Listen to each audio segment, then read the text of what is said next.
Hello YouTube! I'm here with another video. I found out I had recorded this and I just had never edited it. It is one of the chibis I drew for merch to go along with the My Princess Zine.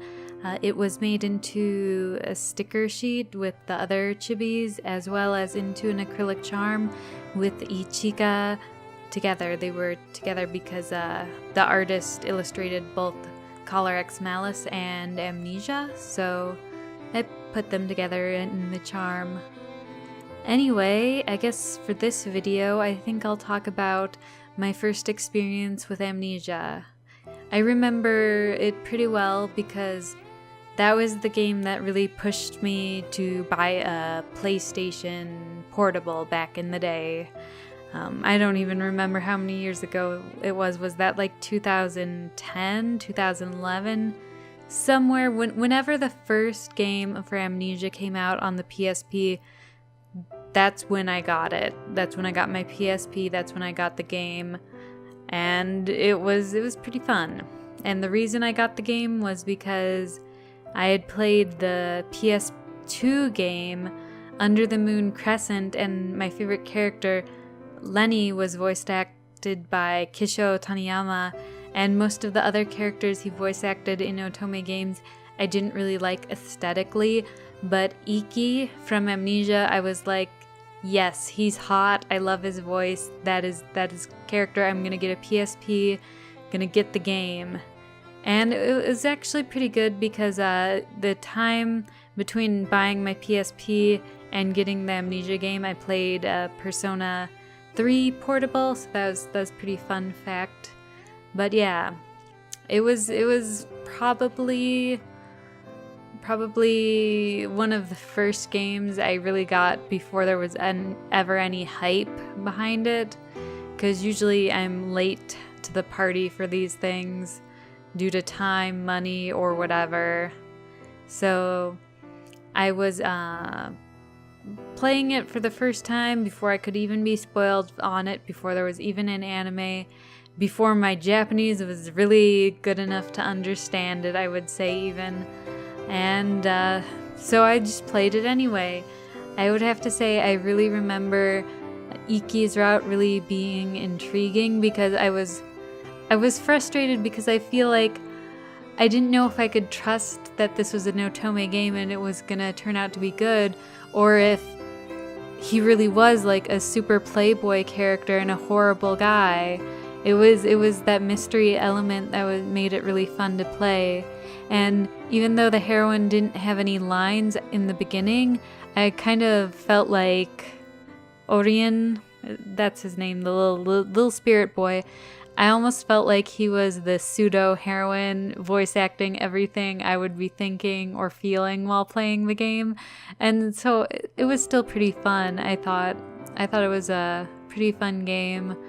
I don't really pay attention to how people react to things nowadays, and by the time the English version came out, I was already kind of done and over with the series, so I don't really know how the game was received in the US, but I really liked the artwork for it, and I really liked the characters in it. And I really wish the heroine had a real name instead of just heroine, but I understand for plot reasons why they didn't do that, because she might have had different names in each of the worlds, so you couldn't just give her one name.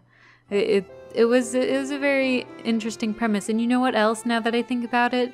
It was probably one of the first games I played that they had mouth flap movements and eye blinking, and that was really like impressive to me at the time. I was like, ooh, this is so cool.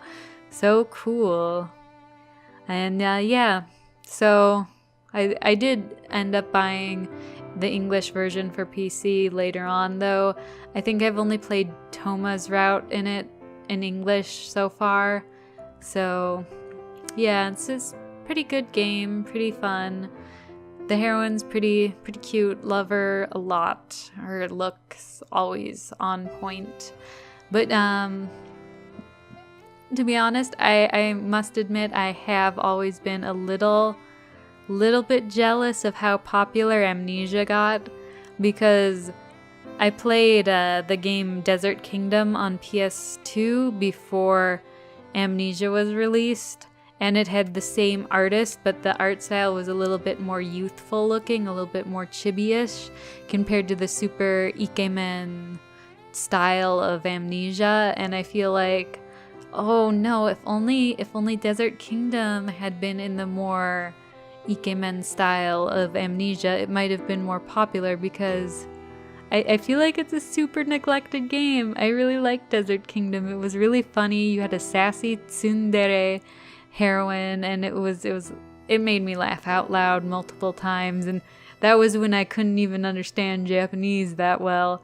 I bet if I went back now, I would laugh even more, because, you know, Desert Kingdom was so absurd. I would say at points I doubted if I was understanding the Japanese correctly.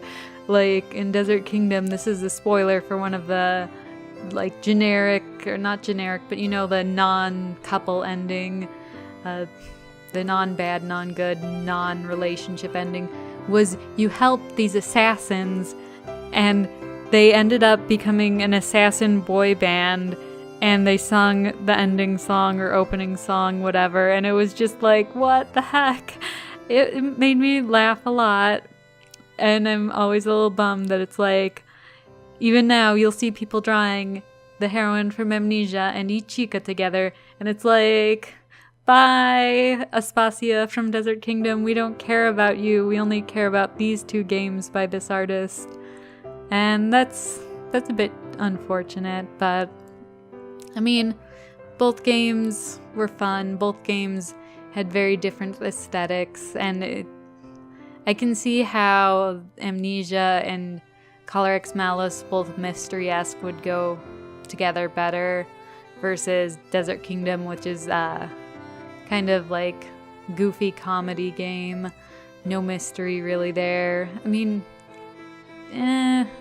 technically you could consider some parts of it mysterious if you really wanted to stretch the word. But yeah, I guess I'll end here though on that note, because I'm running out of time and I don't want to make the video too long. So, see you in the next video. Bye!